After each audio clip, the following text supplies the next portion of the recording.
गुरुविष्णु गुरुदेवो महेश्वरा गुरु साक्षात् परब्रह्म तस्मै श्री गुरवे नमः. गेल्या बुधवारी पान क्रमांक 218 पहिला पायरा इथपर्यंत वाचन झालं होतं. तर मागं काय सांगितले त्याचं शॉर्टमध्ये सांगून झाल्यानंतर पुढं वाचायला सुरुवात करेल. म्हणजे बरोबर लिंक लागते. गुरुमार्गदर्शनाप्रमाणे करीत असलेली ओंकार साधना ही पचन, श्वसन व रक्ताभिसरणाने रक्तात धारण करून घ्यावयाची आहे. सेवन म्हणजे सेवन करायचं म्हणजे धारण करायचे आहे. त्यानंतर रक्ताभिसरण ह्या नैसर्गिक क्रियेचे पुढील अतिमहत्वाचे कार्य म्हणजे आपल्या देहात जे 5 कोश आहेत त्यातील दोष विसर्जन करणे. असे दोषरहित कोश जरी प्राप्त झाले आहेत तरी अनेक जन्मपरत्वे असणारे अंशमात्र दोष आपण घेऊन येतो तेही जावेत म्हणून. आणि त्याच्यासाठी कर्म विमोचन, वंश विमोचन आणि ऋणमोचन हे करण्यात आले. 3 विमोचन. कारण असे हे दोष ह्या 5 स्थानांशी निगडीत असल्यामुळे प्राप्त जन्मात काही ना काही साधन सेवा करते होतात. तरी केलेली सेवा या 5 कोशात धारण होत नव्हती.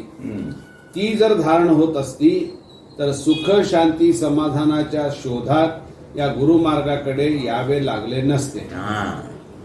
आणि हे आता सेवन व्हावं म्हणूनच पूर्वीच्या ऋषीमुनींनी तीर्थ घेण्याची पद्धत ठेवली किंवा पंचामृतात अभिषेक घालून ते घ्यायचं ठेवलं.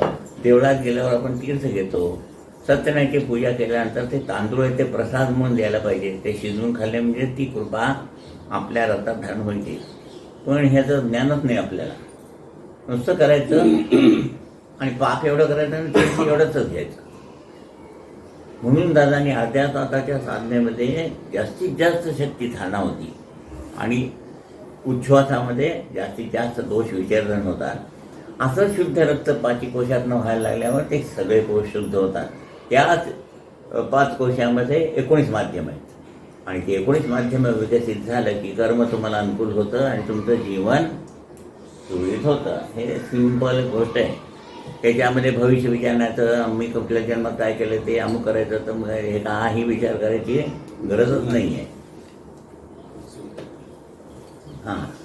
म्हणून ते पद आहे, हे प्रसादाची वाट द्यावे धुवून या ताट. हे ताट आहे, ह्याच्यामध्ये तो प्रसाद धारण करायचा आहे. गुरुप्रसाद म्हणजे गुरुकृपा. ती कुठं धारण करायची? ब्लड बँकमध्ये. जसे जास्तीचे पैसे आपण बँकेत ठेवतो तशी ती कृपा ब्लड बँकेत ठेवायची, ब्लडच्या सेलमध्ये. म्हणजे हातापर्यंत येते आणि मग ह्या हातातून, डोळ्यातून, नंतर तुमच्या बोलण्यातून, चालण्यातून सगळीकडे प्रवाहित होती. असं कार्य व्हावं आणि जीवन ईश्वरमय व्हावं म्हणून हे सगळं केलं. सगळीकडे सांगतात की जन्माला आलाय जेवण करायला पाहिजे. जन्माला आलाय, नर जन्माला आलाय ते नारायण होऊन इथून जायचं. तर आता पुढे वाचूया. तर पान क्रमांक 218 दुसरा पॅरा. प्राप्त जन्मात विमोचनादी विधी परत्वे ह्या 5 स्थानांशी हितसंबंधित असलेले दोष जरी गुरुकृपाशीर्वादाने. 5 स्थानं म्हणजे नाभी, हृदय, कंठ, ललाट आणि ब्रह्म. इथं अन्नमय, इथं प्राणमय, इथं मनोमय, विज्ञानमय आणि आनंदमय.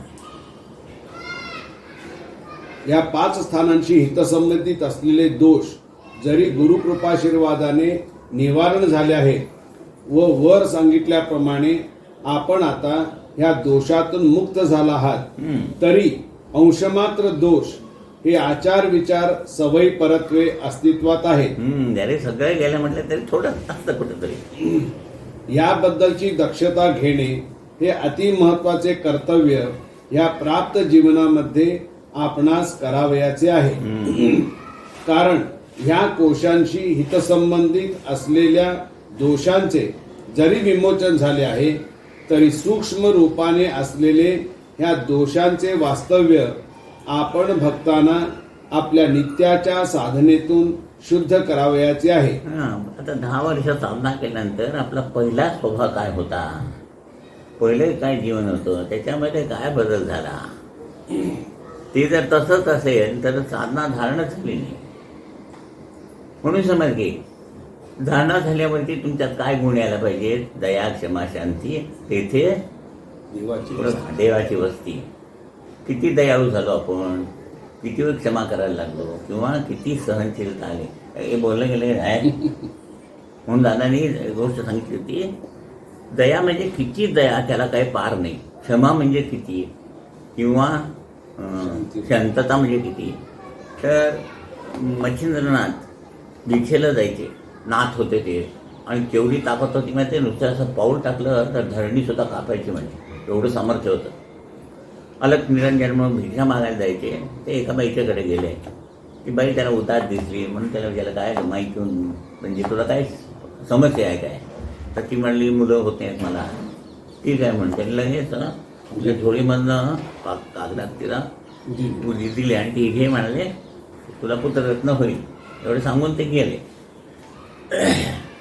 मग आता तुम्हाला मला अनुभव आहे की दादांच्याकडे गेलो, गणपती बसून नका म्हणतात, श्राद्ध करू नको म्हणतात, येऊ करू नको म्हणतात, येऊ करू नको म्हणतात. तसं तुम्ही सांगितलं आजूबाजूच्या बायकांना, हे असे गोसावी जाऊन कधी मुलं होतात का, तिथं काही खाऊ नको, ते हे करतात, काही हिपनॉटिझम आणि बायका त्यांच्या मागे जातात वगैरे सांगितलं. तिने ती घाबरून काय केले, उदी नेऊन उघडल्यात टाकले. बस ते कामाला लागले सगळे आपापल्या. दिवस जाता जाता 12 वर्ष होऊन गेले. 12 वर्षांनी आले एक दिवस, आलं निरंजन भिक्षा घाल म्हणून. ती बाई आली बाहेर. ते म्हणे, माझा मुलगा कुठे आहे? मच्छिंद्रनाथांनी विचार. ते म्हणे, मला मुलगा झालाच नाही. ते म्हणजे असं होणं शक्यच नाही. म्हणजे त्यांना कॉन्फिडन्स एवढा बघा, मी उदी माझी दिली आहे, एवढं सामर्थ्य माझं त्याच्यामध्ये आहे, इतकी तपश्चर्या केलेली, मुलगा होणार नाही असं होणं शक्यच नाही. तर ती तू उदी कुठं टाकली सांग. तर तिने दाखवलं त्या उकीला. लगेच गोरक्षनाथ आव म्हणाले. हे 12 वर्षाचे उठून आले त्यात, कारण रक्षा दिली होती ना उदी म्हणजे, म्हणून ते गोरक्षनाथ झाले. आले म्हणाले, आता तुम्ही आम्ही असतो तर काय केलं असतं? दया दाखवून क्षमा केली असते का? तिला शाप दिला असता, माझ्या उदीचा तू अपमान केलास. तर ते म्हणे, तुझं दुःख ऐकून मला दया आली म्हणून मी तुला उदी दिली, पण तू त्याचा अवघड केला साधण्याने. ठीक आहे म्हणून दया तर केली, पण तू क्षमा पण केली. त्याला दया क्षमा म्हणतात. आता शांतता म्हणजे काय? तर एकनाथ महाराजांची गोष्ट माहीत आहे तुम्हाला. एकनाथ महाराज गंगेला असे स्नानाला जात होते. तेव्हा एक मुसलमान असा बसल्यावरती पटकन त्यांच्या अंगावर थुकला. त्याच्याकडे असं बघितलं मी, पुन्हा जमता मग स्नान करून आले ते पुन्हा गेले. असं एकदा नाही दोनदा नाही, पान खायचा चुकायचा, पान खायचा चुकायचा, हे जायचे त्याच्यावर. शेवटी तो वैतागून खालती आला. ते म्हणाले, कसल्या मातीचा बनलाय का तू? म्हणजे एवढ्यांदा चुकतात तर तुला राग येत नाही? म्हणजे किती सहनशीलता, शांतता. म्हणून त्यांचे पाय धरले. तर एकनाथाने त्याचे पाय धरले. ते म्हणले, माझ्यासारख्या पाप्याचा पाय का धरतोस? ते म्हणले, अरे तू इथे थुकलास म्हणून मला 100 वेळा गंगाचं स्नान झालं. हे बघा कसं आहे. दुसऱ्याने काय करून टाकलं, त्याच्या चिंध्यात चटेक करून फेकून दिलं असतं त्याला. म्हणजे ह्या गोष्टी ऐकल्यानंतर ह्या पर्सेंटमध्ये आपल्यात किती बदल झाला आहे हे बघायचं आहे. तर आपण कुठेतरी देवाच्या आसपास गेलो, दया क्षमा शांती तेथे देवाची वस्ती, आणि हे घेऊन ईश्वरमय करून जायचं आहे. सकाळपासून संध्याकाळपर्यंत काम करत असताना आपण किती बॅलन्सनी वागतो, आणि पहिले कसे अनबॅलन्स वागत होतो, हा आढावा घ्यायचा, आणि तिथंपर्यंत आपण जीवन ईश्वरमय झाले हे बघायचं आहे. चला, म्हणून कारण ह्या कोशांशी हितसंबंधित असलेल्या दोषांचे जरी विमोचन झाले आहे, तरी सूक्ष्म रूपाने असलेले या दोषांचे वास्तव्य आपण भक्तांना आपल्या नित्याच्या साधनेतून शुद्ध करावयाचे आहे. हे नित्याने करायचं आहे. बघा, 2 वेळा जेवलो आणि आपण वेळ नाही म्हणून सांगून संडासला गेलो नाही 4 दिवस, काय करावं लागेल? असं होईल का कधी? ते तसं आहे, तसंच हे आहे. म्हणून सांगितलं की सकाळची संध्या, त्याच्यामध्ये रात्री केलेली पाप विमोचित होत होती, आणि दिवसभर केलेली संध्याकाळच्या संध्येमध्ये. आजकाल संध्या वगैरे ते सगळं ऐकून इकडं ऐकून तिकडं जातं. संध्या म्हणजे काय कोणाला माहीत नाही. म्हणून शेवटी दादांनी प्रार्थना दिली आहे. त्या प्रार्थनेमध्ये विमोचन आणि दीक्षा आहे. म्हणून काय केलं, रात्री समजा काही पाप झाले असतील की सकाळी तुम्ही देवासमोर प्रार्थना म्हटली, साधना केली की त्यात विमोचित होतात, आणि दीक्षा मिळते. पुन्हा दिवसभरी काय ते ज्ञान आज्ञानी घडतंच. कितीही जरी आदिवंश चांगला असले, देव जरी असला तरी. मग ते संध्याकाळच्या प्रार्थने, म्हणून सकाळ संध्याकाळ ती अर्ध्या तासाची साधना किंवा प्रार्थना ही नित्याने म्हणायची. जसं नित्याने जेवण करतो आणि संडास जातो, आंघोळ करतो, हे नित्याचं आहे. त्याप्रमाणे ते सुद्धा नित्याचं झालं पाहिजे. आणि सगळं म्हणून तिथे प्रार्थनेला मला वाटत नाही मात्र 5 मिनिटाच्या वर लागत असेल, पण ते आस्थेने केलं पाहिजे. म्हणून केंद्रावर सकाळी 8ला आरती आणि संध्याकाळी 7ला. हे दिवसभर तर तुमचं धंदा पाणी सगळं आवरून तुम्हाला त्यावेळी जाता येते. पूर्वीसुद्धा संध्याकाळी कीर्तन असायचं. कीर्तन म्हणजे त्या कीर्तनाच्या माध्यमातून लोकांना शानच करायचे की कसं वागायला पाहिजे, काय करायला पाहिजे, गोष्टी सांगून का देवाचं नाव घ्यायला पाहिजे. हल्ली कीर्तन पुराण औषधाला सुद्धा राहील नाही.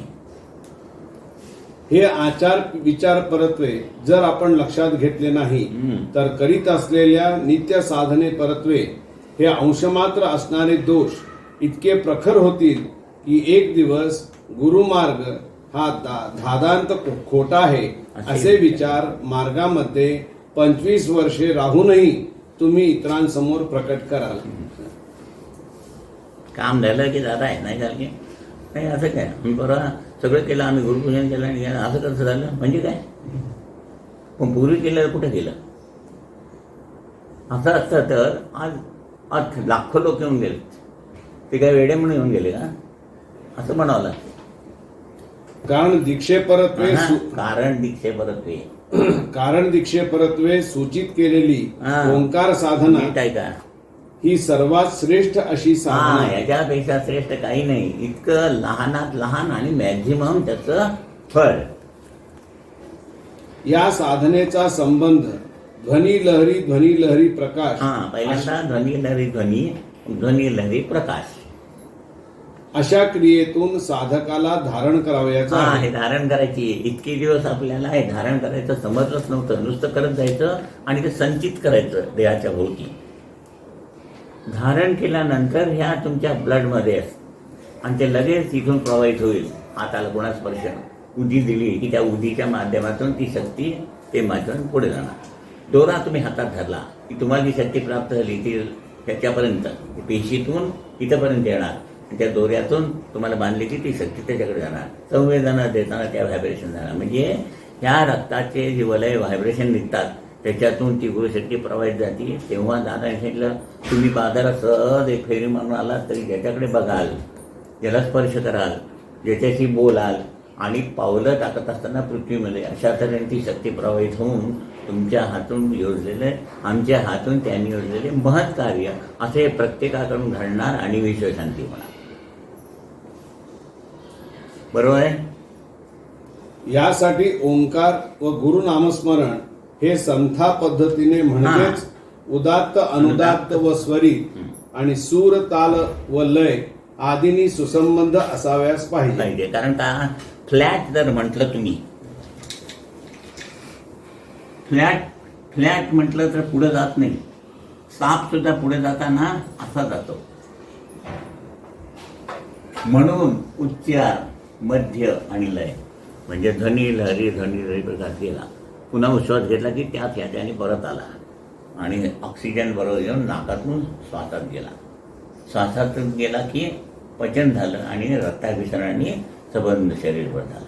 बरोबर आहे. म्हणून पचन श्वसन आणि रक्ताभिसरण या क्रिया बरोबर त्याच्यामध्ये सुद्धा तुमच्या हातात नाही येते. म्हणजे तुमच्या इच्छेप्रमाणे चालत नाही.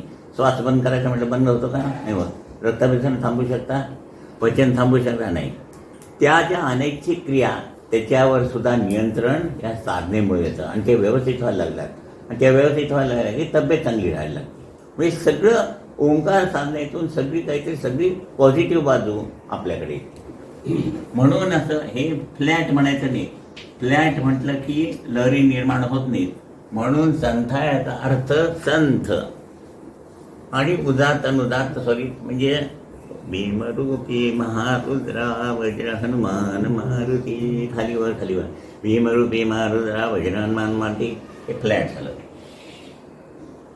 तसं उच्चार मध्यलय म्हणजे या वेव्स तयार होतात अशा. आणि लहरी तयार झाल्याशिवाय त्या पृथ्वीच्या टोक्यापर्यंत जात नाहीत आणि लोकांचं कल्याण होत नाही. ओंकार साधनेमध्ये ओंकाराचा उच्चार करतेवेळी पूर्णतः श्वास घेऊन तो श्वास मुखाने ओम या शब्दाद्वारे ध्वनित करावयाचा आहे. ओ ओ ओ ओ ओ ओ. अशा वेळी जो ओंकार आपल्या मुखाद्वारे ध्वनिरूप होईल तो ओंकार तोंडाने म्हणजे 2 ओठांनी न करता जीभ व टाळा या माध्यमातून करावयास पाहिजे. म्हणजे काय 2च माध्यम ह्याला काही दुसरं लागलं नाही. ओ ओ ओ ओ. काळा आणि श्वास.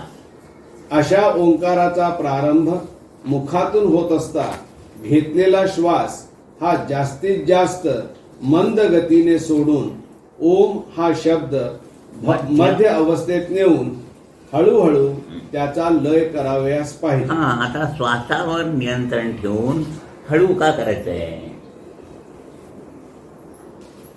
श्वासांची बचत करायची. आपल्याला काय करायचंय? रक्तातले जास्तीत जास्त दोष बाहेर काढायचे. तुम्ही श्वासावर नियंत्रण ठेवून संथ म्हणायला लागला, संथ श्वास घ्यायला लागला की हृदयाचं स्पंदन कमी होतं.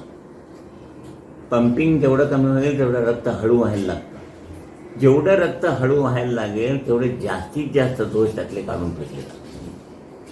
खळखळ पाणी वाहत असेल तर मासे पकडायला येत नाही. पाणी शांत असेल तर जास्तीत जास्त मासे पकडायला येतात. हे दादाने दिलेलं उदाहरण. म्हणून श्वासावर नियंत्रण ठेवून हळू सर सोडायचं.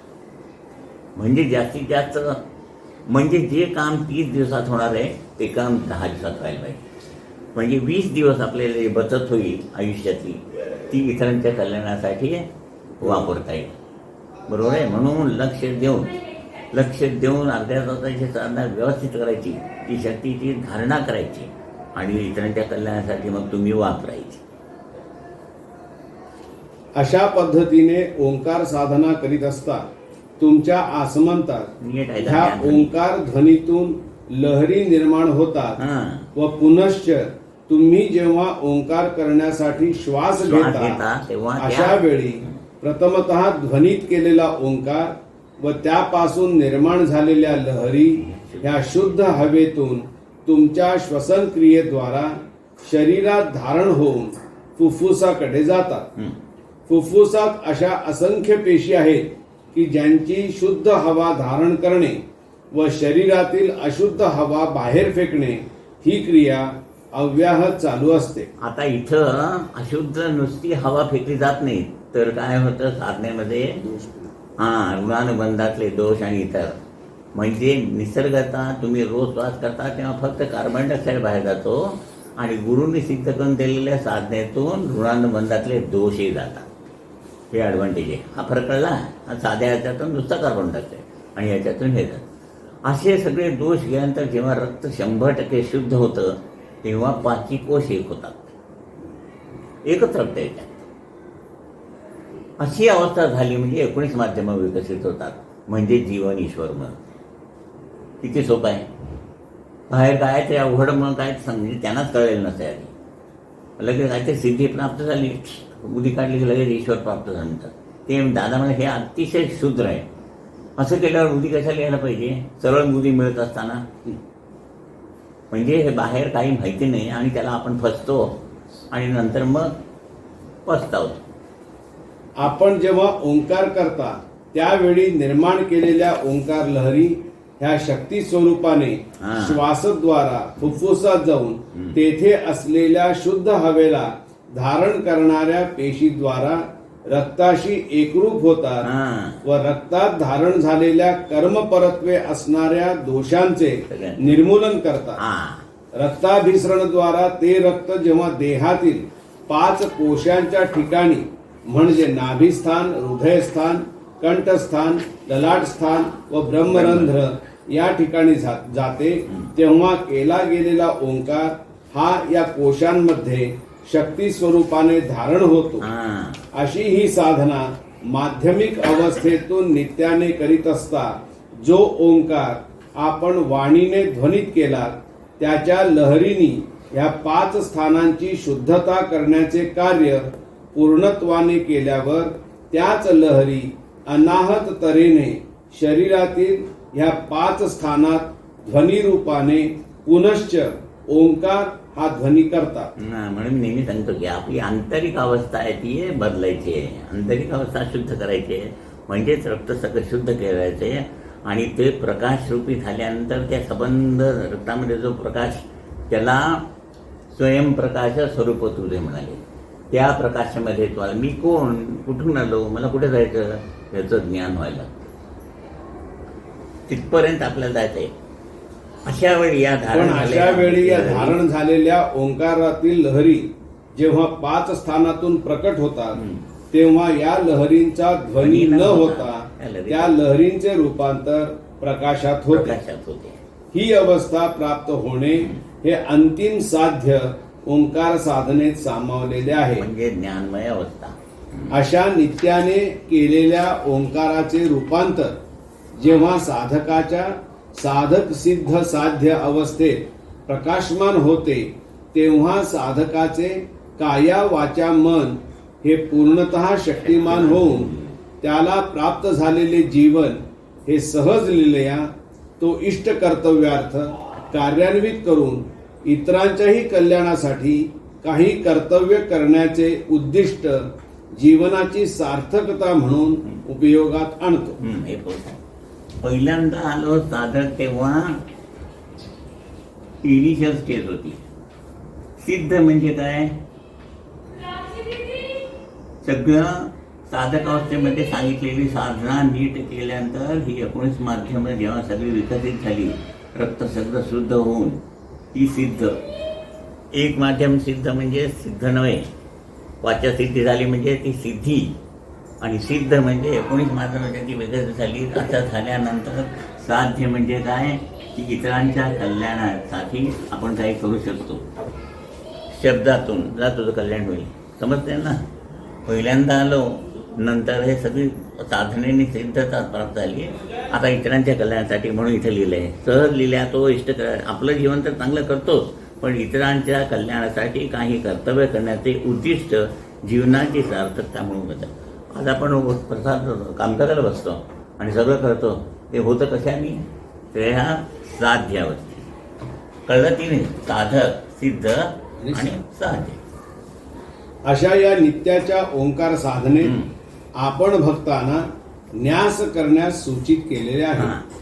आपल्या देहिक माध्यमात ज्या काही आधी व्याधी असतात त्यासाठी आपल्याला काही ना काही प्रकारे औषधोपचार करून त्या दूर कराव्या लागतात. आता कालचाच अनुभव सांगतो तुम्हाला. काल मला पोट बिघडलं होतं, तुम्हाला माहिती आहे ना. 21 जून 21ला झालं होतं.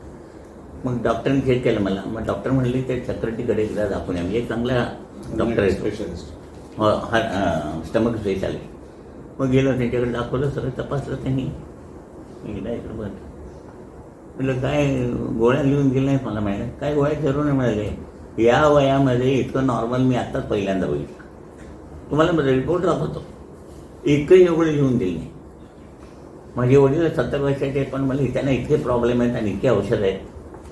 तुम्हाला खरंच रिपोर्ट दाखवतो मी. आणि आलं, मी डॉक्टरना फोन केला, हे प्रूफ म्हणून दाखवलं तुम्हाला. मुलीचं नाही, 17 टेस्ट केल्या त्या सगळ्या माझ्या नॉर्मल होत्या. म्हणजे साधनेनी काय साध्य होत नाही. ऑरा तर दाखवून झाला आहे तुम्हाला. म्हणजे ह्या सगळ्या गोष्टी मी अनुभवल्या आहेत. आणि साधना जर व्यवस्थित केली तर हे सगळं आपल्याला अनुभवायला येतं. अशा आधिव्याधीपासून आपले काया वाचा मन निरोगी राहावे म्हणून हे न्यास करावयाचे आहे. अस्थि मांस मज्जा व त्वचा. मी ते सांगितलं, पहिल्यांदा तुम्ही साधना करत असताना ध्वनी लहरी प्रकाश म्हणजे ती शक्ती अलॉंग विथ ऑक्सिजन ती परत तुमच्या श्वासातून रक्तात जाते. रक्त शुद्ध झाल्यावर उरलेली शक्ती मांसात जाते. ते शुद्ध झाल्यावर त्याच्या पुढं हाडाच्या पुढं बोन मॅरोपर्यंत, आणि सगळं शुद्ध करून बाहेर येताना ती एको म्हणून येते. जाताना इगो म्हणून जाते आणि येताना एको. त्यावेळी तुम्ही बोलता तो परमेश्वराचा शब्द असतो एको. अस्थि मांस मज्जा व त्वचा अशी जी शारीरिक धारणा होऊन हे शरीर आपणास प्राप्त होते, त्या प्राप्त शरीरातील हे घटक ओंकार शक्तीने शक्तिमान व्हावे व त्यात सामावलेले दोष किंवा आदी व्याधी परत्वे होणारी व्याधी दूर व्हावी यासाठी हे न्यास ओंकार साधनेत नित्याने करावयास पाहिजे. म्हणून गुरु करायला पाहिजे. मागे तेही सांगितलं होतं, गुरु का करायला पाहिजे? वरती इथं फोड झाला तर औषध लावता येतं, आतले फोड कोण काढणार? ती गुरुशक्ती. म्हणून मी सांगितलं आडा अर्थात एखाद्याबद्दल शब्द वापरतो आपण, सांगितलं तुम्ही, त्याच्यामध्ये नीचपणा एवढा भरला आहे की हाडामासात नसा नसामध्ये नीचपणा भरलाय. नसा नसात म्हणजे कुठंपर्यंत? आतपर्यंत. ती ही गुरुशक्ती काढती. गुरुशक्ती गुरु केल्यावर ते साधन सांगतात त्या शक्तीने. म्हणून गुरु करायला पाहिजे हे सगळं सिद्ध होण्यासाठी. ते करीत असता दोन्ही हातातून ओंकार शक्ती ही अस्थि मांस मज्जा व त्वचा या शरीरातील घटकात धारण होते. आता बघा पुढे सांगितलंय त्यांनी, तुम्ही पहिले ओंकार करताना राहो, पहिले 5 सेकंदाचे किती 21 ओंकार करतो, त्यावेळेला शक्ती कुठं धारण होती? आत होती ना. ध्वनी धरला आत होती. आता पहिले ओंकार झाल्यावर लगेच न्यास आहे की नाही? त्यावेळेला ती जास्ती धारण झालेली शक्ती कुठनं बाहेर पडते? या उंचवट्यातनं. हे उंचवट्यात. म्हणून न्यास करत असताना ह्या सगळ्या उंचवटांचा स्पर्श झाला पाहिजे. काही लोक असं करतात, काही लोक भांग विस्कटू नये म्हणून असं करतात. हे चुकीचं आहे. भांग विस्कटला तरी चालेल, जीवन विस्कटता कामा नाही. हे इथं ठेवून असं आणायचं. आम्ही हे सगळं ह्याचा स्पर्श तुम्हाला झाला पाहिजे. का? पहिल्यांदा ओंकार करून जी आज शक्ती धारण झाली आहे ती ह्या उंचवट्यातून बाहेर पडती, ती ह्या त्वचेतून परत आत गेली पाहिजे. आंबा फेकण्यासाठी काय करावं लागतं? अडीत घालावं लागतं. इथं आंबा असेल तर बाहेरून आत आणि आतून बाहेरून आत. समजतं की नाही? आतून बाहेरची येते, आत घालायची आहे आणि आत ऑलरेडी आहे. म्हणजे दोन्हीकडनं घातल्यावरती तो जसा आंबा पिकतो आणि त्याच्या 3 बाजू बाजूला होतात. कुठल्या? साल, गर आणि कोय. तसंच आपलं सुद्धा स्थूल, सूक्ष्म आणि कारण. कच्चा आंबा असतो ते 3 बाजू एकमेकात असतात, तुम्हाला खाता येत नाही. तो पाकळ्यावर त्याला पावतर करून गर खायचा, साल फेकून द्यायची आणि कोय ठेवून टाकायची. न्यास पद्धतीने ओंकार करीत असता आपण आपल्या दोन्ही हातांनी जेव्हा त्वचेवर स्पर्श करतो, आता सांगितलं न्यासामध्ये ती पहिला ओंकार तुमची शक्ती आत गेली आहे, ती जास्तीची झालेली आहे, उंचवट्यावर ते बाहेर येते, ती स्पर्श करून या त्वचेतून परत आत पाठवायची. म्हणजे आतून बाहेर आणि बाहेरून आत. म्हणजे हे तिन्ही आंब्यासारखं पिकेल आणि तिन्ही बाजू वेगळ्या वेगळ्या होतील. सूर, सूक्ष्म आणि कारण. समजताय ना? अवघड नाही. न्यास पद्धतीने ओंकार करीत असता आपण आपल्या दोन्ही हातांनी जेव्हा त्वचेवर स्पर्श करतो, अशा वेळी आपल्या हातातून देहामध्ये धारण झालेली ओंकार शक्ती ही त्वचेद्वारे पुनश्च शरीरामध्ये पाठवण्याचे कार्य करावयाचे असते. आपणास अनुभवास येणारी त्वचा ही अनंत छिद्रांनी युक्त असून त्या त्वचेचे एकंदर 7 थर आहेत. त्यापैकी पहिल्या 4 थरातील छिद्रांद्वारा शरीरातील अपायकारक द्रव्य म्हणजे घाम याचे विसर्जन होत असते. या 4 व पुढील 3 थरांमध्ये चरबीचा समावेश असतो. अशी चरबी कमी करण्यासाठी जरी आपण व्यायाम किंवा औषधोपचार करतो तरी त्या अनावश्यक चरबीची स्निग्धता देहातून समूळ नष्ट होत नाही. पण ओंकार साधने परत्वे जेव्हा आपण न्यास करतो अशा वेळी ह्या स्पर्शद्वारा शरीरात धारण होणारी शक्ती ही 4थ्या थरा पलीकडे जाऊन अनावश्यक चरबीचे निर्मूलन होते. आज गेली 5 वर्ष 64 किलो वजन आहे. मला किती दिवस बघताय ना, मग ते ढबू झालो का किंवा बारीक काही झालो नाही. म्हणजे हे अनुभव आहे म्हणून सांगतो तुम्हाला. जर व्यवस्थित साधना केली तर संबंध आपलं जीवन व्यवस्थित होत आहे. अशा वेळी तेथे धारण होणारी शक्ती प्रकाशमान होऊन या काया वाचा मनाला आतून व बाहेरून पूर्णतः प्रकाशमान करण्याचे कार्य ओंकार साधनेद्वारा होत असते. आता ही साध्य अवस्था सहजासहजी गायक असणं करता कार्याचा साध्य होत असता पुढे वाचे. अशी सहजासहजी प्राप्त न होणारी सिद्ध साध्य अवस्था ओंकार साधनेतून प्राप्त होण्याचे कार्य गुरुभक्तांना केवळ गुरुकृपाशीर्वादाने प्राप्त होते. म्हणजे गायक असणं करता तुम्ही एवढं केलं तर ती गुरूंच्या प्रसादाने तुम्हाला प्राप्त होते. पण तत्पूर्वी पारमार्थिक विषयाबद्दल वाचनात व ऐकण्यात आलेल्या काही शब्दांचे अवडंबर ही ओंकार साधना करीत असताना विचारात न येणे हे बरे. म्हणजे काय, मलाही बाहेरच मिळत तुम्ही तिकडे जाता दादांच्याकडे साक्षात्कार झाला का? पण साक्षात्कार म्हणजे तुला काय माहिती ते सांग की मला. कळलं ना? मग आतमध्ये समाधी लागते का म्हटलं, समाधीवर काही लागत नाही माझी आणि मला आत्मसाक्षारही झाला नाही आहे. पण मला जे काही मिळाले आहे ते त्यात मी समाधानी आहे आणि 4 लोक आले तर त्यांना समाधान येऊ शकतो. म्हणजे नुसते शब्द अर्थ माहीत नाही, काही नाही. आता आमची समाधी लागते तुमची लागत नाही का म्हणलं, हे मग थोडं पडणार. ओंकार साधना करण्याची पद्धती सूचित करीत असताना ओंकार हा क्रमशः नाभी, हृदय, कंठ, ललाट व ब्रह्म अशा 5 स्थानातून स्वरबद्ध पद्धतीने करावा. पण पहिल्यांदा आम्ही केलं रे, आम्हाला पहिल्यांदा होतं ते सा रे ग म प सूर लावायचे. सा लावला की म्हणून ते पद आहे जन्मो जन्मी सा जत गुरु रे मिळे जरी मजला सारे ग म प्रेमानंदे प सारे ग म प. ती एक आरती म्हटली की तुमचे 5 स्थानातले ओंकार होतात. म्हणजे संगीत शास्त्राप्रमाणे सारे ग म प ह्या स्वरांनी तो युक्त असावयास पाहिजे. अशा वेळी आपण भक्तांच्या वाचनात आलेल्या वाणी प्रकारांचा आपणास शोध घ्यावासा वाटतो.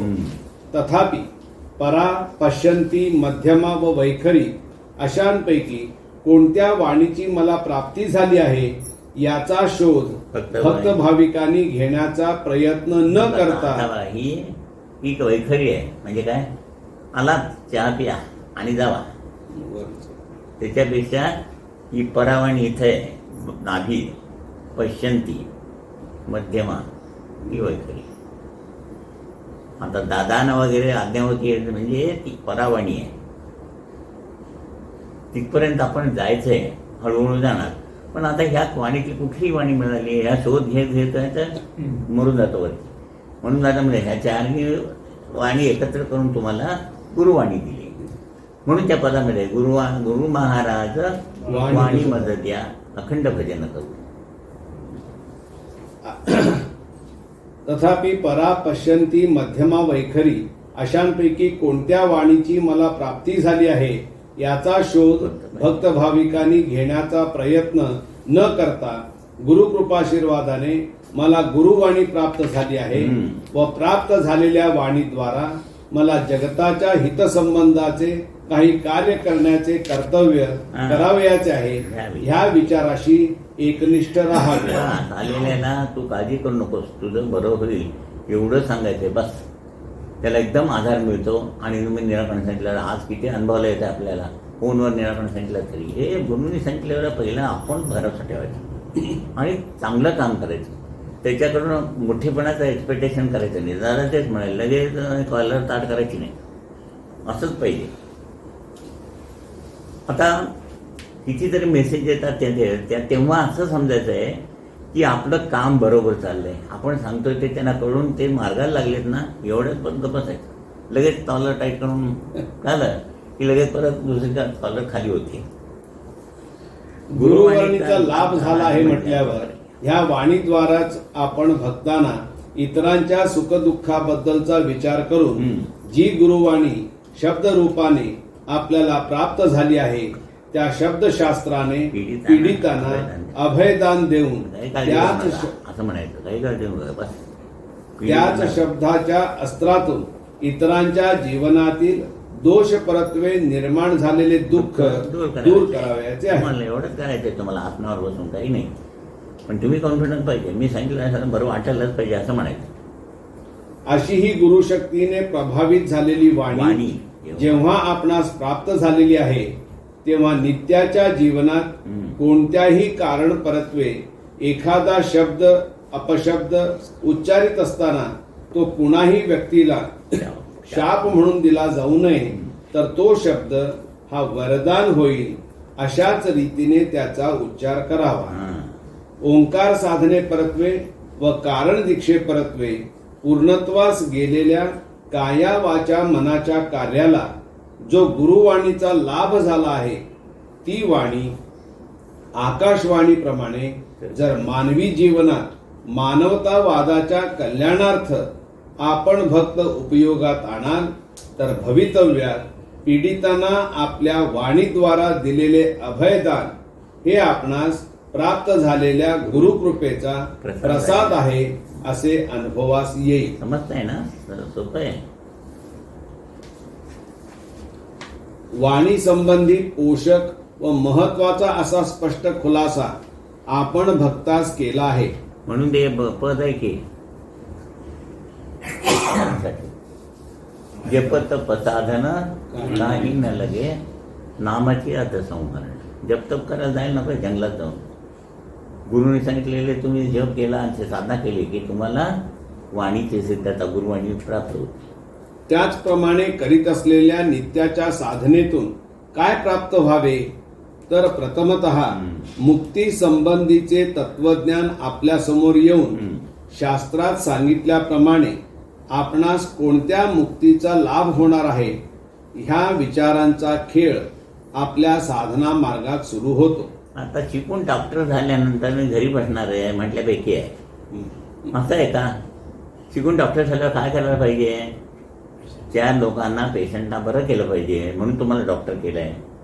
पण मुक्त कशाला करायचं? दादा म्हणाले मुक्ती कोण मागतं? भ्याड लोक मुक्ती मागतात. तुम्हाला ज्ञान झाल्यानंतर तुम्ही परत येऊन आज पुढच्यांना मी वाचून सांग तुम्हाला एवढं सांगायचा प्रयत्न करतोय. मी आराम झोपता आलंच मला. म्हणजे दादा म्हणे तुकारामाने सुद्धा मुक्ती मागितली नाही. मग काय म्हणले? हीच दान देगा देवा तुझा विसर ह्यांना न व्हावा. त्याला नाही होणार. त्यांना ज्ञान झालं होतं. नरके मुक्ती धन संपदा संत संग देई सदा तुका म्हणे गर्भवासी सुखे घालावे आम्हाची. मला पुन्हा जन्माला घाल. हे जे अज्ञानाने देव नाही म्हणतायत आणि दुःख भोगतायत त्यांना मी ज्ञान करून द्यायचं काम करण्यासाठी मला पुन्हा जन्माला घाल. म्हणून ही दान देगा म्हणले. दान दिलं म्हणजे काय झालं? त्याच्यावर त्याचा अधिकार लागले. उदार संवाद दिलं म्हणजे कधी देणार म्हणजे पैसे कळलं की नाही? म्हणून हेची दान देगा देवा तुझा विसर न व्हावा. गुण गायीनं आवडली हेची माझी सर्व जोडी मिळाली. गुण तुझे गायीन जर लोकांचे गाणले तर नुकसान. म्हणजे असंच म्हणले न लगे मुक्ती धन संपदा. मला मुक्ती नको, धन संपदा नको, संतांचा संग दे. तुका म्हणे गर्भवासी सुखे घालावे. मुक्ती प्राप्त करणे याचा खरा अर्थ प्राप्त जीवनातून सुलभपणे मुक्त होणे असा आहे. आता श्रीखंड केलंय. मुक्त व्हायचं म्हणजे श्रीखंड केलं, दाबून खाल्लं. आता वय झालं, खाल्लं तर संडास होतंय तरी पण तो मला आहे का थोडं म्हणायचं. आता ही मुलं लहान आहेत त्यांनी खाताना जर बघून तुम्ही नाही श्रीखंड खाल्लं तर तुम्ही श्रीखंडातून मुक्त. नाहीतर पण आपण अंतापर्यंत मुक्त होण्याचा विचार कधीच करीत नाही. माहीतच नाही ना. मुक्ती मेल्यानंतर दादा म्हणजे मुक्ती मेल्यानंतर आहे का जिवंतपणी आहे? तुम्हाला रिटायर करून पेन्शन जिवंतपणे देतात का? तुम्ही मेल्यावर तुम्हाला पेन्शन देतात? तुम्ही जी 40 वर्ष नोकरी केली आहे त्याच्याबद्दल तुम्हाला सन्मान करून रिटायर करून मग तुम्हाला पेन्शन देतात. तसं तुम्ही असेपर्यंत सगळं खाल्लं. आता लहान मुलं खाताना बघून समाधान मानायचं म्हणजे त्याच्यातून मुक्त व्हायचं. या संबंधी एक उदाहरण द्यायचे झाले तर दुपारी आपण जेवताना आकंठ श्रीखंड खाल्ले असेल. आकंठ म्हणजे काय माहिती आहे? तर बोट घातलं तरी इथं लागतं श्रीखंड.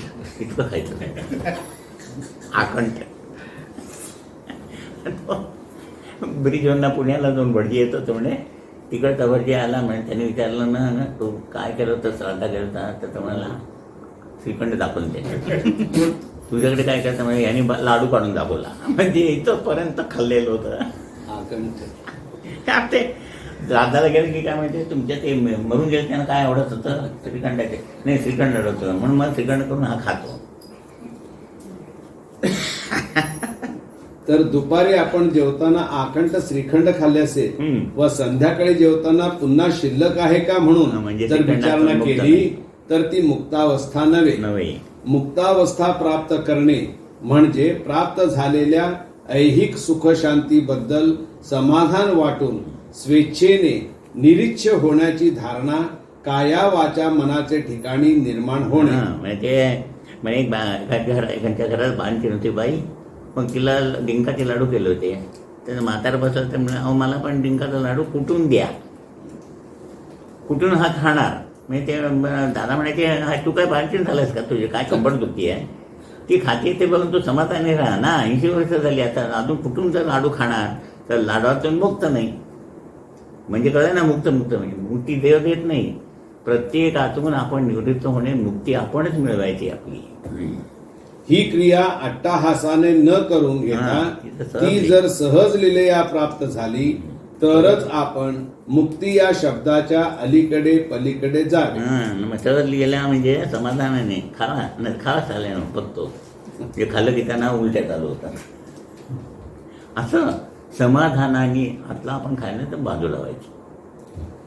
माझ्या मते प्राप्त जन्मात गुरुकृपाशीर्वादाला पात्र होऊन ज्या ज्या काही ऋणानुबंध परत्वे व दोष परत्वे हा जन्म आपल्याला प्राप्त झाला आहे व त्या ऋणानुबंध व दोष परत्वे प्राप्त जन्मात ज्या सुखदुःखांचा कर्म म्हणून हितसंबंध शिल्लक राहिला आहे त्या कर्माधीन अवस्थेचे जीवन गुरुकृपाशीर्वादाधीन होणे व प्राप्त जन्माच्या कर्तव्यार्थ व सार्थकतेसाठी आपल्या नकळत आपल्याला गुरुकृपाशीर्वादाचा लाभ होणे ह्या इतकी श्रेष्ठ मुक्ती आणखी कुठली असेल असे मला वाटत नाही. गुरुकृपाशीर्वाद, गुरुकृपाशीर्वाद.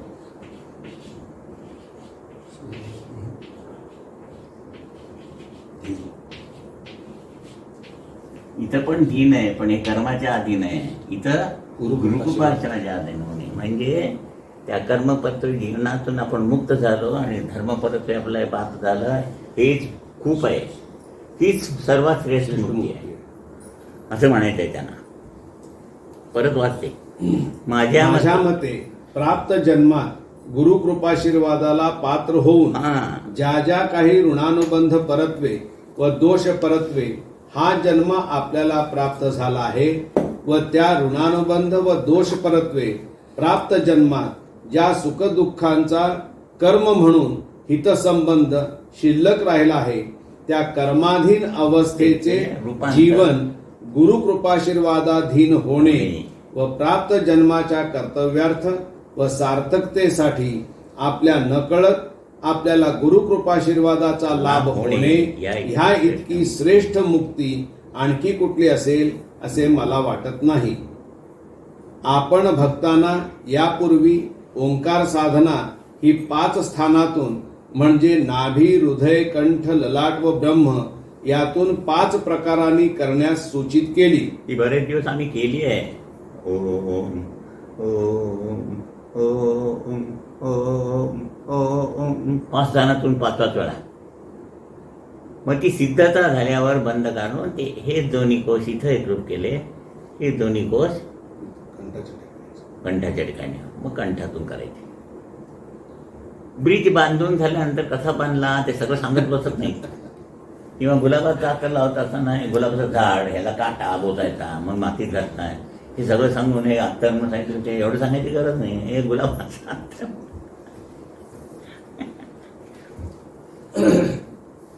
आपण भक्तांना यापूर्वी ओंकार साधना ही 5 स्थानातून म्हणजे नाभी, हृदय, कंठ, ललाट व ब्रह्म यातून 5 प्रकारांनी करण्यास सूचित केली व त्याप्रमाणे ती करून ध्वनी लहरी ध्वनी या क्रियेपरत्वे ओंकार लहरी आपल्या आसमंतात आपण निर्माण करते झालात तरी ध्वनित झालेल्या ओंकार लहरींशी आपणास काया वाचा मनाने एकाग्र होता आले नाही.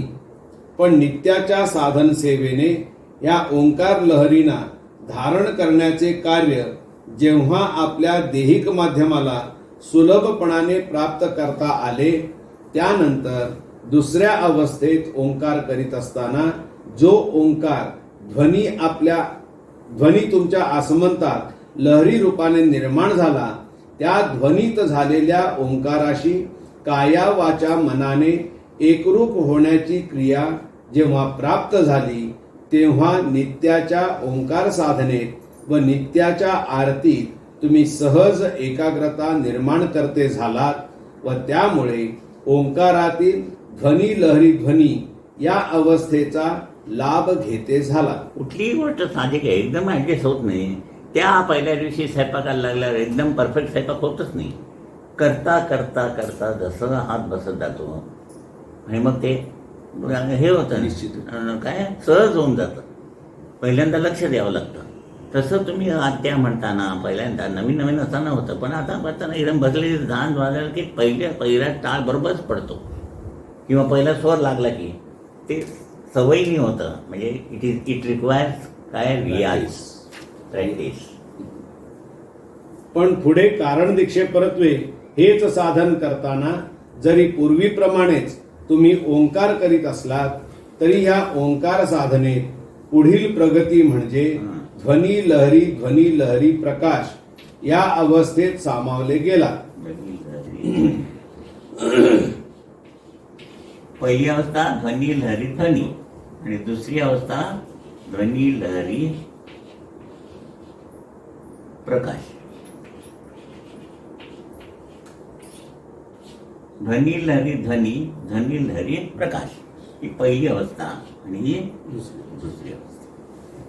प्रकाश म्हणजे शक्ती. या ठिकाणी प्रकाश या शब्दाचा अर्थ लाईट असा नसून एनर्जी असा आहे. शक्ती. पूर्वी नित्य जीवनात सकाळपासून संध्याकाळपर्यंत आपण आपली इष्ट कर्तव्ये करीत असताना ती कर्तव्ये उत्साहाने होत नसत. हो की नाही? आहे की नाही अनुभव? कसं गळपटल्यासारखं वाटायचं. आता म्हणजे ती एनर्जी तुमच्यामध्ये रोज धारण व्हायला लागली, तुम्ही फ्रेश दिसता की नाही, त्याचा अर्थ तो आहे. पूर्वी नित्य जीवनात सकाळपासून संध्याकाळी आपली कामं ढकलायची, आता करायची.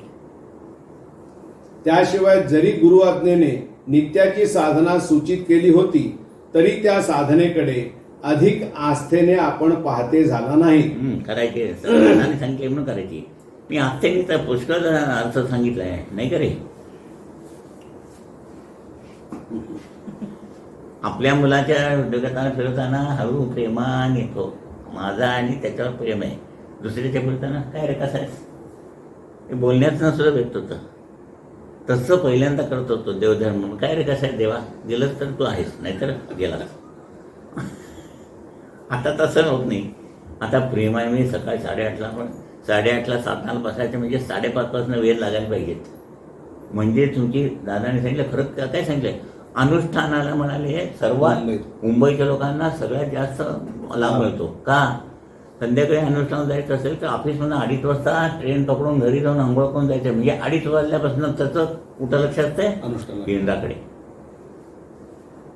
म्हणून ते खालनं आता इथं बाजूला आहे, खालनं वरती आंघोळ तर उशिरा यायचं. म्हणजे काय याचा अर्थ, खालनं इथे यायला किती 2 मिनिटं लागतात. ते जर वेळेवर आलं नाही आणि ते लांबनं इथे येतात, म्हणजे कुणाचं लक्ष जास्त आहे, समजलं की नाही? तरी त्या साधनेकडे अधिक आस्थेने आपण पाहते झाला नाही. आस्थेने बघायला पाहिजे. ह्याच्यातून माझं कल्याण आहे आणि हे करणं माझं कर्तव्य आहे म्हणून मनापासून. पण आता कारण दीक्षेपरत्वे तिसऱ्या अवस्थेची ओंकार साधना आपण करीत असल्याने ज्या ओंकार साधनेतून हे काया वाचा मन म्हणजे देहिक माध्यम ओंकार रूप व्हावयास पाहिजे, त्या अवस्थेचा लाभ आता आपण भक्त अनुभवते झाल्याने साधनेबद्दलची अनुभूती म्हणजे काय हे समजण्यासाठी अन्य कोणत्याही मार्गदर्शनाचा किंवा पुस्तकाचा आधार घेण्याचे प्रयोजन उरलेले नाही. साक्षात्कार वगैरे काही व्हायला नको. दादा म्हणे देव येऊन उभा राहिला, 1 मिनिट दिसला, पुढं काय साक्षात त्याच्यासारखा तुम्हाला आकार आल्यावर तो जसं निर्गुण निराकार अवस्थेमध्ये लोकांचं कल्याण करतोय, तेव्हा तुम्ही सगळ्या अवस्थांमध्ये इतरांच्या कल्याणाबद्दल विचार केला की त्याच्यासारखी अवस्था तुम्हाला प्राप्त झाली. म्हणजे साक्षात त्याच्यासारखा आकार आला. म्हणजे ते अवडंबर साक्षात्कार, तुम्हाला साक्षात्कार झालाय का? म्हणजे तुम्हाला काय झालंय ते सांगा मला आधी म्हटलं. म्हणजे मला काय झालंय ते सांगतो. मग मला काहीतरी प्रकारे त्या केंद्रावर म्हटलं, आज आरती करताना आम्हाला फोटो खालताना दिसला. मी म्हटलं 50 वर्षात मला काही दिसला नाही. तुला म्हटलं सायकॅट्रिकडे नेलं पाहिजे. आपण हलायचं आणि फोटो हल्ला माहिती. म्हणजे असं काहीतरी सांगितलं की मग हे आरती करताना सांगतो तुला बाबांचा फोटो खालताना दिसला, मला का नाही दिसला. म्हणजे हा स्वतः हलवून व्यवस्थित व्हायचा ते राहतं बाजूला आणि हेच चालू होतं. असं झालंय आम्हाला, अनुभवलं आहे. मला बाहेर बोलवलं एखाद्या XYZ व्यक्ती आणि मला काका आम्हाला फोटो खालताना दिसला. म्हटलं भारी भाग्यवान आहे बाबा, मला काय दिसलं नाही अजून. हे सगळं अवडंबर मोठे मोठे शब्द सांगून ठेवले, ते तसं काहीही नाही आहे. हे ती साधना धारण करायची आणि आपल्या आचाराविचाराने बदल झाला की आपण समाधान लागले की हा तो मनुष्य देवाचा काय शांत आहे बघा, असं लोकच म्हणतात. ओंकार साधनेतील पुढील 2 महत्वाचे प्रकार हे शब्द रूपाने आपल्या निवेदनार्थ लिहिता येणार नाही, कारण यापुढील 2 अवस्था गुरुमार्गदर्शनाप्रमाणेच प्राप्त कराव्या लागतील व या संबंधीचे मार्गदर्शन जिज्ञासू भक्तभाविकांना वेळोवेळी होईल. याचा लाभ जर आपण भक्तभाविकांनी जीवनाची सार्थकता या बहुमोल अशा विचाराने घेतलात तर त्याचा इष्ट लाभ आपण भक्तांना होऊन इतरांच्याही कल्याणार्थ काही सेवा करण्याचे कर्तव्य गुरु आज्ञेने आपणास झाले तर त्या कर्तव्यार्थ तुमची गुरुमार्गातील साधक सिद्ध साध्य ही अवस्था तुम्हा भक्तांना गुरुकृपाशीर्वादाने प्राप्त झाली आहे. याची अनुभूती अनुभवण्याचे साधन प्रत्यक्षात तुम्हा भक्तांना अनुभवण्यास येईल. ती दादांना प्राप्त झाली ती आपण त्याला अजूनही अवकाश आहे. दादा म्हणजे कुठलं यांचा प्रश्न काय, त्याच्यासाठी विमोचन साध्य करण्यासाठी किंवा असं काही आता विमोचनासाठी हवनं केली ती दादांसारखाच मनुष्य करू शकतो. किंवा आणखी काही सिद्धता करायची आली, आपला प्राण बाहेर काढून ठेवून लोकांना दीक्षाचं काम झालं 32 कराडला. या पुढच्या अवस्था आहेत फार, ते एका जन्मातच मिळत नाहीत. त्या गुरुमहाराजांप्रमाणे तुम्ही करायला लागला ते आपोआप करून घेतात. आता हे सगळं आपोआप होत आहे की नाही बघा. हां, पण काय ठरवलं का? हे काही ठरवलं नाही. मला माझ्या स्वप्नातही नाही, आतमध्ये मी सांगेन आणि एवढ्या लोकांच्या पुढे पोहोचेल हे आपल्याला माहीत नव्हतं. हे जे नंतर काही होत जातं त्यांच्या इच्छेने, त्याला फक्त आपण काय करायचे, साथ द्यायची. ओंकार साधना ही 5 प्रकारांनी करावयाची आहे हे वर सूचित केले असून त्या साधनेस पोषक असे आचार विचार एवढ्याचसाठी विचारात घ्यावयाचे की 5 ओंकार प्रकारापैकी पुढील 3 प्रकार ज्या साधन पद्धतीने करावयाचे आहेत त्यांचा हितसंबंध वातावरणातील नैसर्गिक प्रकाशाशी आहे. आपल्या आसमंतात सकाळी सूर्योदयापासून सूर्यास्तापर्यंत जो शुभ्र प्रकाश दिसतो, ह्या प्रकाशात सप्तरंग अंतर्भूत असून त्या 7 रंगांपैकी 3 रंग म्हणजे पिवळा, निळा व तांबडा. पिवळा, निळा आणि तांबडा यांचे एकरूपत्व होऊन यांचा हा शुभ्र प्रकाश झालेला असतो. हिरवा आणि आणि जांभळा आणि या 7चा मिळून शुद्ध 7 रंगाचा मिळून भिबजावर किंवा पांढरा होतो आणि त्याला भिबजावर असं म्हणतात. म्हणजे ताना पिहिनी पादा म्हणजे तांबडा, नारिंगी, पिवळा, हिरवा, निळा, पारवा आणखीन जांभळा. आपले देहिक माध्यम म्हणजे काया वाचा मन हेही 3 रंगांनी युक्त असून या 3 रंगाने असतात आणि त्या रंगाचा बॅलन्स चुकला की आपल्याला सुख शांती समाधान मिळत नाही. ते बिघडले म्हणून हिरवा खडा घाला म्हणून सांगतात. तो खडा घातल्यावर बॅलन्स झाल्यावर काढा म्हणून सांगायला येत नाही तो. म्हणजे पुन्हा आपण म्हणून जाण्यासाठी नवग्राची अंगठी आहे, अमुक खडा, तो खडा, काहीही घालू नका. तुम्ही साधना करायला लागल्यावर 2 रंग कमी आहे, तो कमी बॅलन्स होतो. जो जास्त येतो हे पण तुमचं जीवन बॅलन्समध्ये चालतं. म्हणून कुठले खडेच नाही येत. खडे नाही घालत, चेन नाही, काही नाही. काय असायला पाहिजे. अंगठी घालायची आहे नवऱ्याची आहे असं असं करतात लोक विचारतच नाही. मग आपले देहिक माध्यम म्हणजे काया वाचा मन हेही 3 रंगांनी युक्त असून जेव्हा या 3 रंगांचे प्रमाण एकमेकांशी कमी अधिक होते अशा वेळी आपल्या आचार विचार पद्धतीत विषमता निर्माण होते किंवा जेव्हा भिन्नाभिन्न विषयपरत्वे आपले आचार विचार त्या त्या विषयाधीन होतात तेव्हाही आचार विचारांच्या समतोलपणाचे कार्य ज्या 3 रंगांच्या माध्यमातून होते त्या 3 रंगातील समतोलपणा हा विषम होतो व त्यामुळे नित्याचे जीवन हे कंटाळवाणे व त्रासिक बनते. तुमच्यातही ते रंग आहेत म्हणून हिरवा आंबा बघितला, तुमच्यातही हिरवा आहे रंग म्हणून हिरवा बघितला की कच्चा आहे याचं ज्ञान होतं. गाडी चालवत असताना लाल लाईट लागला की डेंजर आता पुढे जायचं नाही याचं ज्ञान होतं. म्हणजे रंगाशी आपला संबंध आहे आणि ते सगळे बॅलन्स्ड असले म्हणजे सकाळपासून संध्याकाळपर्यंत व्यवस्थित असतं. नाहीतर लाल रंग वाढला की काय होतं, लाल म्हणजे रोज. अनेक वेळेला आपल्या अडीअडचणींचे हितसंबंध कशाशी व कोणत्या कारण परत्वे आहेत हे न समजल्याने आपण ज्योतिषशास्त्राच्या आधाराने जेव्हा अडीअडचणींचे निराकरण करून घेण्याचा विचार करतो अशा वेळी बहुसंख्य ज्योतिषांकडून नवग्रहाच्या अंगठ्या किंवा लॉकेट्स वापरण्याचा सल्ला देण्यात येतो. त्याप्रमाणे अनेक लोक अज्ञानाने हे नवग्रह परिधान करीत असतात, पण ग्रहांना धारण केल्याने आपल्या अडीअडचणी निवारण होतात किंवा अनुकूल होतात. इतके आपले ग्रहमान अनुकूल करून घेण्याचे साधन सहज व सोपे नाही. पहिल्यांदा ग्रह यांनी त्रास होतो किंवा ग्रह पिडतात हेच मुळे चुकीचं आहे. दादा म्हणायचे हा सूर्य आहे, या सूर्याचा प्रकाश इथे मध्ये नवग्रह येते आणि इथं खाली पृथ्वी आहे. हा सूर्याचा प्रकाश जर डायरेक्ट पृथ्वीवर येईल तर पृथ्वी दहन होईल म्हणतात, जळून जाईल. म्हणून हे नवग्रह म्हणजे हे कसे ट्रान्सफॉर्मर आहेत. ह्याच्यामध्ये तो प्रकाश धारण होऊन तुम्हाला पचेल आणि रुचेल अशा जसं ट्रान्सफॉर्मरमध्ये 440 व्होल्ट येतं आणि तुमच्या घरीमध्ये 220 होऊन येतं म्हणून घर जागे राहतं. 440 आलं तर काय होईल. म्हणून दादा म्हणजे नवग्रह तुमच्या हिताचा असेल ते करण्यासाठी आता तर पिडायला केव्हा लागला हेच मूळ चुकीचं आहे.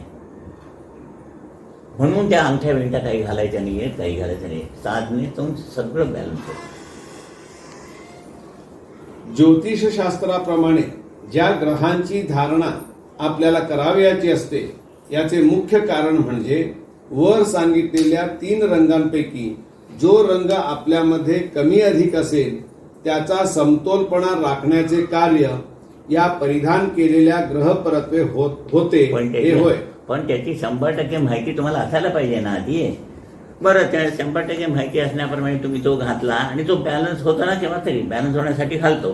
बॅलन्स झाल्यावर तुम्ही काढता का समजते ना मी काय म्हणतो. त्यापेक्षा त्या भानगडीत न जाण्यावर साधना केलं की ते बॅलन्स कुठला कमी येतो बरोबर होतो, जास्ती येतो म्हणून बॅलन्स मध्ये होतो.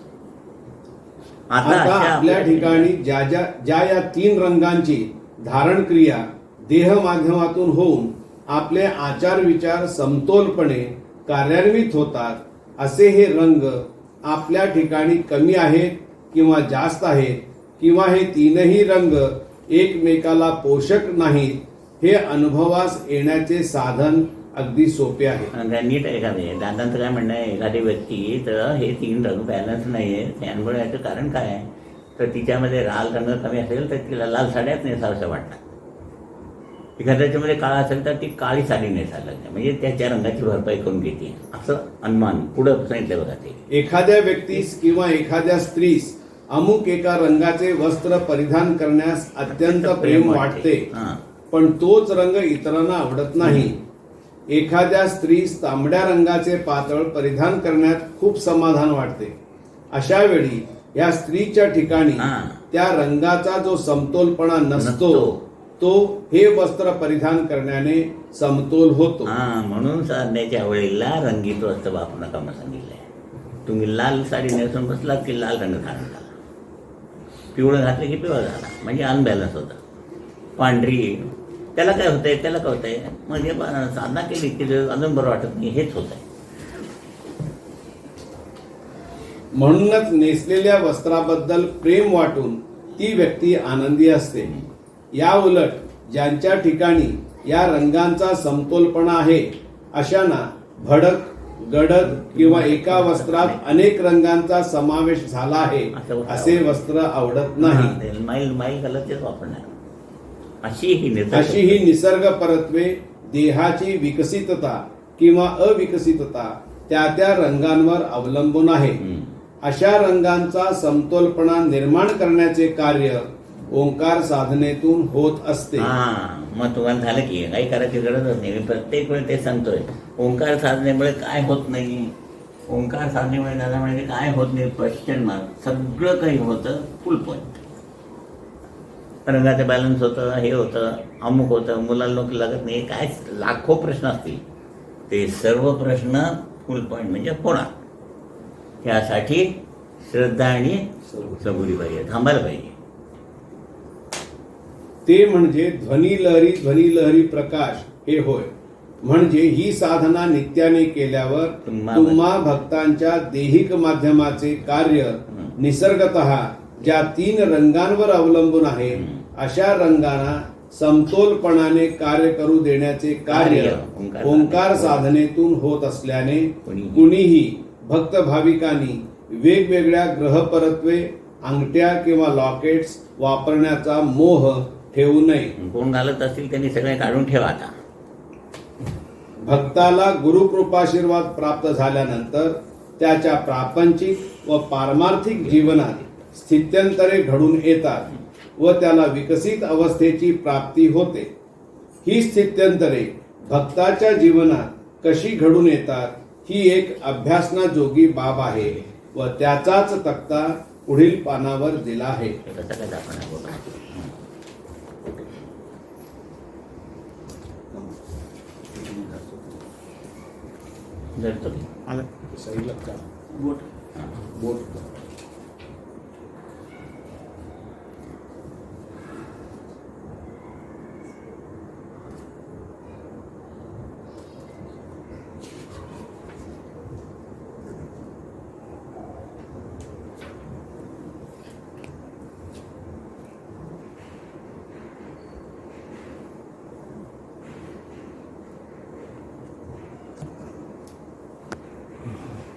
झालं?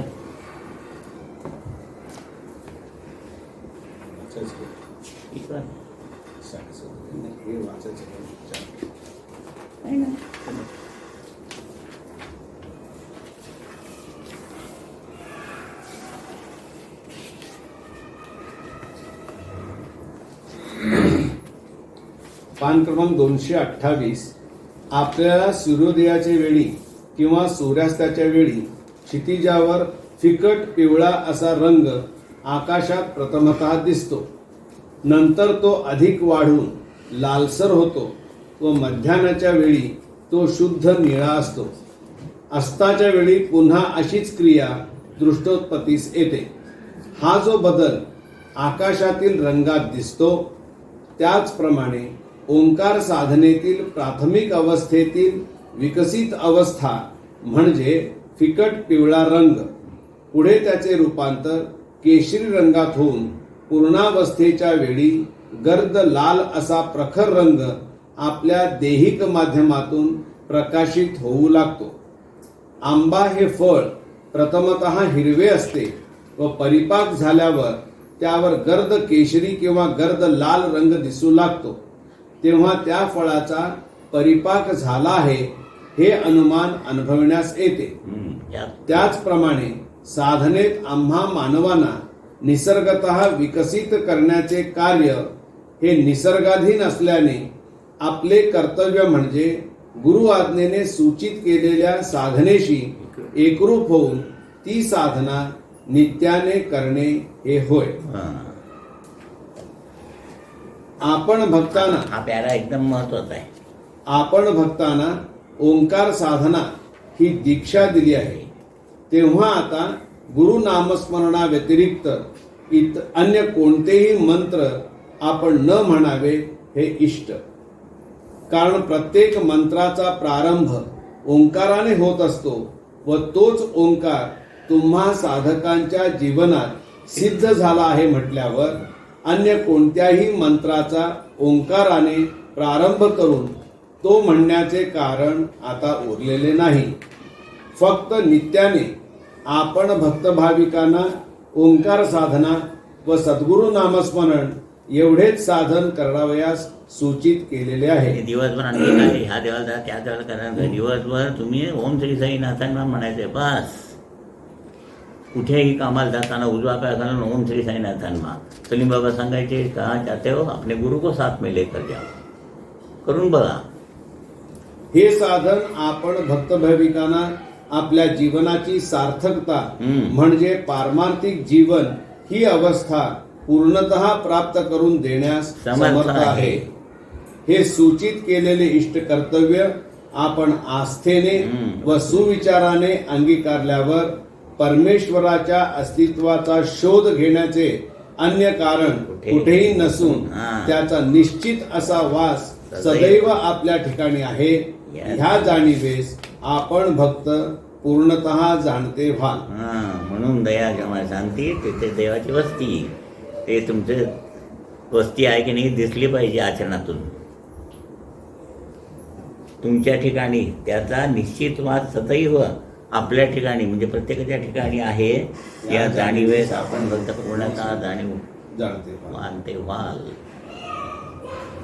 आपण भक्तांस ज्या दीक्षांचा लाभ करून देण्यात आला आहे त्या दीक्षांपरत्वे जी साध्य अवस्था आपणास प्राप्त करावयाची आहे त्यासाठी ओंकार साधना संथा पद्धतीने करणे व ह्या संथा पद्धती संबंधीचे मार्गदर्शन हे घेणे अत्यंत महत्वाचे आहे. जगात इतरत्र ओंकार साधनेबद्दल अनेक पुस्तके व मार्गदर्शने आपल्या ऐकण्यात व वाचनात जरी येत असली तरी ओंकार साधना गुरुमुखातून प्राप्त झाल्याशिवाय ती शब्द रूपच राहणार आहे. हे बाहेर कोणीतरी ओंकार साधनेचं पुस्तक वाचून मनाने करायला लागेल तर काय होईल. दादा म्हणाले पाण्यात कसं पोहायचं पुस्तक वाढून जर उडी मारली तर मारणार तो. कोणीतरी त्याच्याबरोबर हात कसे मारायचे हे पहिल्यांदा शिकवायला पाहिजे. पोहण्याचं पुस्तक वाचून जसं पोहायला येत नाही तसं पुस्तक वाचून ओंकार साधना केली तर जीवनाची सार्थकता होत नाही. यासाठी कार्यकेंद्रावर तत्संबंधीच्या मार्गदर्शनार्थ जे सेवक नियुक्त केले आहेत त्यांना नियमित व योग्य वेळी भेटून आपली साधना बरोबर आहे की नाही याची खात्री करून घ्यावी. म्हणून मी तिथं आवाज कमी कर जास्त कर म्हणत होतो. बरोबर आहे ना. त्यामुळे यांना काही वेळ लागला का रोज येतात जास्त कर म्हणतो तुम्ही का. एक सूर तरी कळून येते तरी बरं. आम्हाला सूर कळल्यामुळे काय तर वाजलं की ते चेनच पडत नाही. ते एका लईत एका गेल्यावरती ती जी शक्ती निर्माण होती 100%. आणि म्हणून सांगितलं दादा म्हणायचे बाजारात गेला तर 1 किलो वजन बघून 1 किलो साखर घेता की नाही. मग अर्ध्या तासात केलेली साधना 100% होऊन ती धारण झाली पाहिजे. त्यातली फुकट गेली तर गेलेला क्षण परत नाही मिळणार. शास्त्रामध्ये ओंकार म्हणजे हिरण्यगर्भ असे संबोधतात. ती एक शक्ती आहे. तो शब्द नसून ध्वनी आहे. ओंकार साधनेची माध्यमे काया वाचा व मन ही आहेत. नुसता ओंकाराचा उच्चार अनेक वेळा करून त्याचा लाभ होत नाही. म्हणजे ओम ओम ओम ओम ओम याने काय आपण उच्चार मध्यलय त्या 12 अंगाने गेल्याशिवाय त्याचा लाभ नाही होणार. नुसता ओंकाराचा उच्चार अनेक वेळा करून त्याचा लाभ होत नाही व इतरांनाही तो करून देता येत नाही. ओंकाराची मूलभूत अंगे 1. उच्चार मध्य लय 2. स्वर ताल लय 3. उच्चार आचार विचार आणि 4. स्वर सूर आणि नाद अशी आहेत. ह्या अंगाने ओंकार केला असता सूर नाद निनाद ह्या अवस्थेचा अनुभव साधकाला येतो. ओंकार साधनेमध्ये प्राथमिक अवस्थेत ध्वनी लहरी ध्वनी ही अवस्था प्राप्त होते व द्वितीय अवस्थेत ध्वनी लहरी प्रकाश म्हणजेच एनर्जी किंवा शक्ती अशा अवस्थेचा अनुभव येतो. ओंकार साधना नियमित केली असता खालील प्रमाणे अवस्था साधकाला क्रमशः प्राप्त करून घ्यावयाच्या असतात.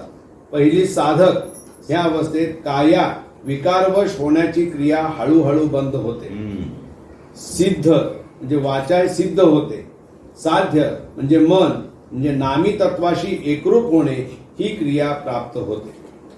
ओंकार साधनेत न्यास केले असता ज्याला आपण स्पर्श संवेदना किंवा सेल्फ हिलिंग म्हणतो, म्हणजे स्वतःला आरोग्य प्राप्त होण्यासाठी स्वतः स्पर्श संवेदना घेणे याचा लाभ सहज करून घेता येतो. ओंकार साधनेतील 5 न्यासाद्वारे अनियमित दैहिक क्रियेवर नियंत्रण करता येते. म्हणजे पचन क्रिया, श्वसन क्रिया व रक्ताभिसरण या दैहिक क्रियांमधील कमी अधिकपणा दूर होतो व त्या योगे आरोग्याचा लाभ होतो. ओंकार साधना ही संजीवनी प्रमाणे आहे, किंबहुना त्याही पेक्षा श्रेष्ठ साधन आहे हा माझा विश्वास आहे व काही कालापूर्वी ह्या साधनेची अनुभूती प्रत्यक्षात मी अनुभवली. वेदामध्ये ज्याचे वर्णन नेती नेती असे केले आहे त्या अवस्थेचा अनुभव मी घेतला. आजपर्यंत साधक अवस्थेत कुणी हा अनुभव घेतला असेल नसेल, पण जिवंतपणी मरण अवस्था अनुभवणे हा अनुभव केवळ ओंकार साधनेने साध्य झाला असे म्हणता येईल. गेल्या काही वर्षापासून सद्गुरु आज्ञेने जगत कल्याणासाठी काही साधना मी करीत होतो. हे सर्व भक्तांना विदित असून ह्या साधनेची सांगता शक्तीपीठ म्हणून गोवा येथे करण्यात आली.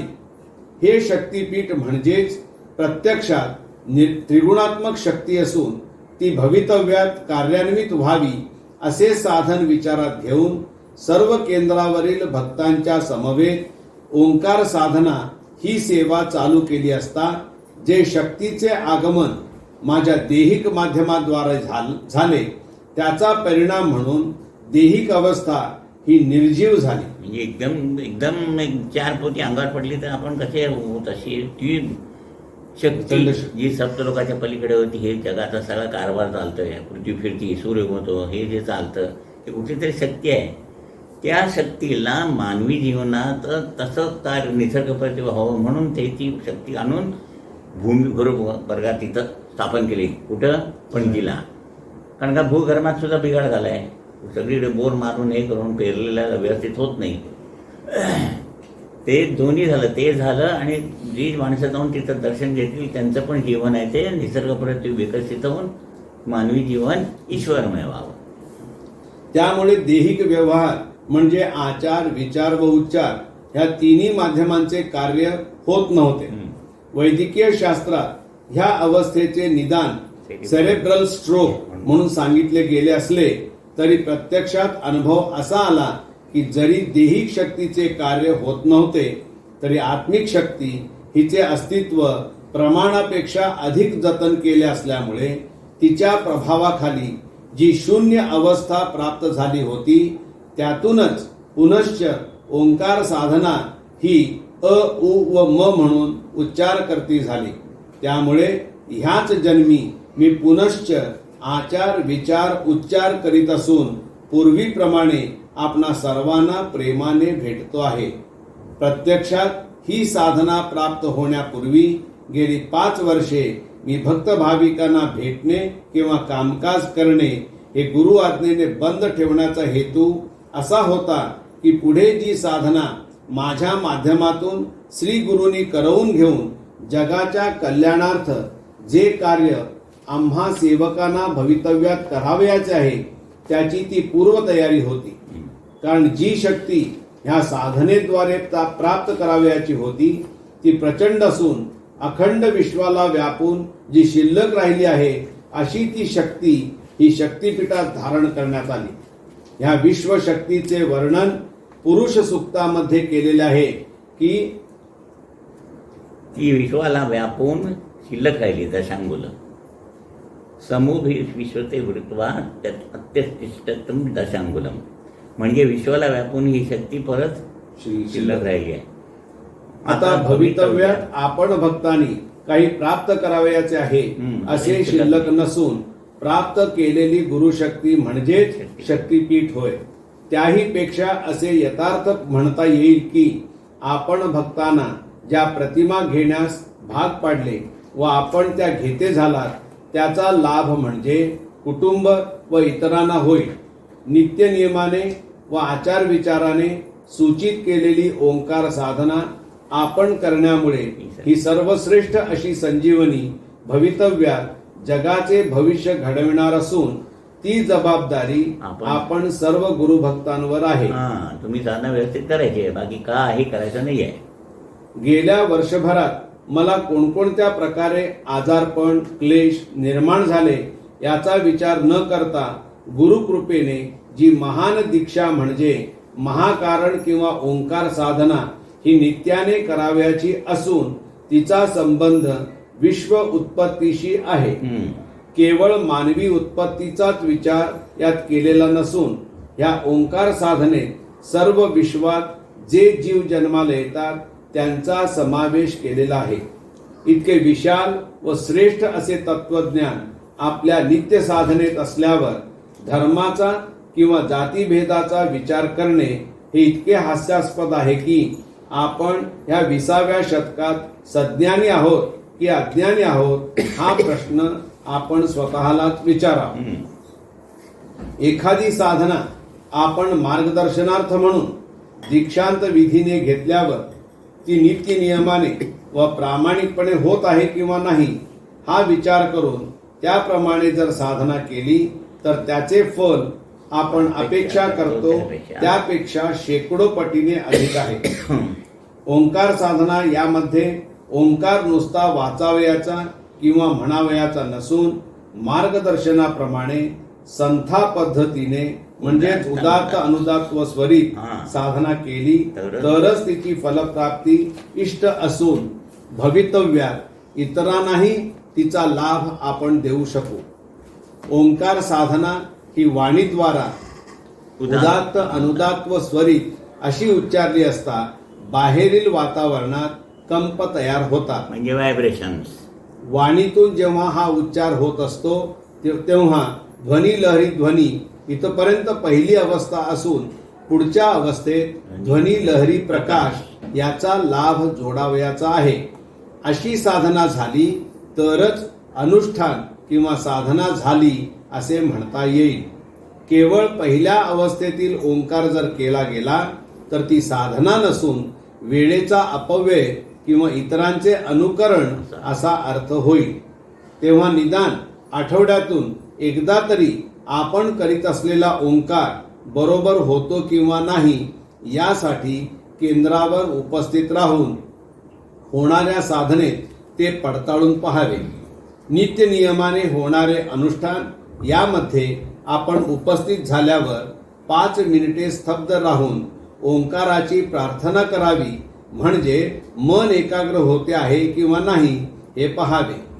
जो सेवक संथा सांगण्यासाठी उपस्थित असेल त्याने सर्व उपस्थित भक्तांची साधना ही आपण करीत असलेल्या उच्चाराबरोबर होते की नाही हे पहावे व इतर करणारे सेवक यांनी स्वतःच्या इच्छेनुसार साधना न करता आपण करीत असलेला उच्चार नियुक्त सेवकाप्रमाणे होतो किंवा नाही हे पहावे.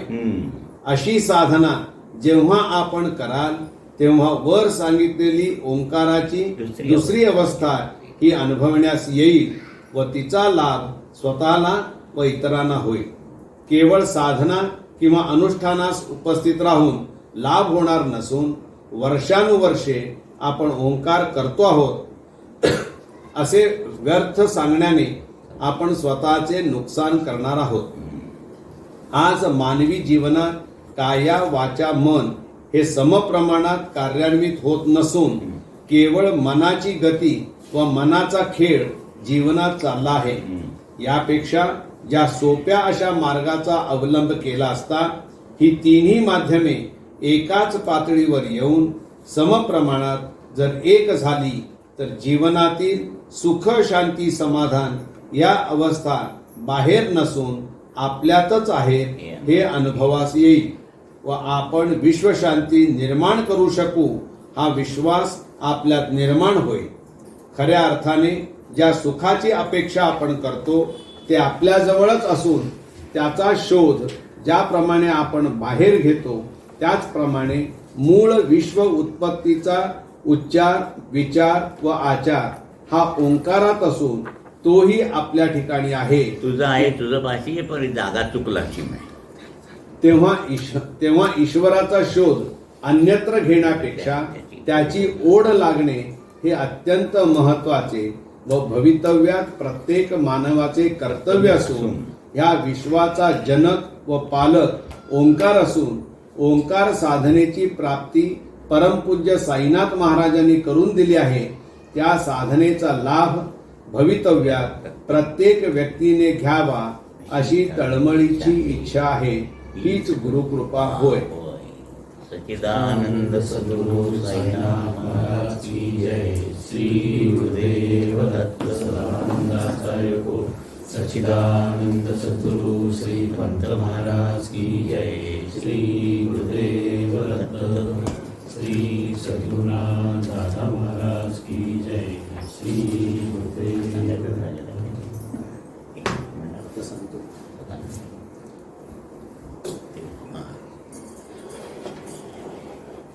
आत्मनिवेदन आणि गुरुप्रसाद या दोन्ही ग्रंथांचं वाचन आणि विवेचन आपण यूट्यूबद्वारे सगळ्यांपर्यंत पोहोचवायचा प्रयत्न करत आहोत आणि त्याला उत्स्फूर्त असा प्रतिसाद सर्व भक्त भाविकांनी आम्हाला दिलेला आहे.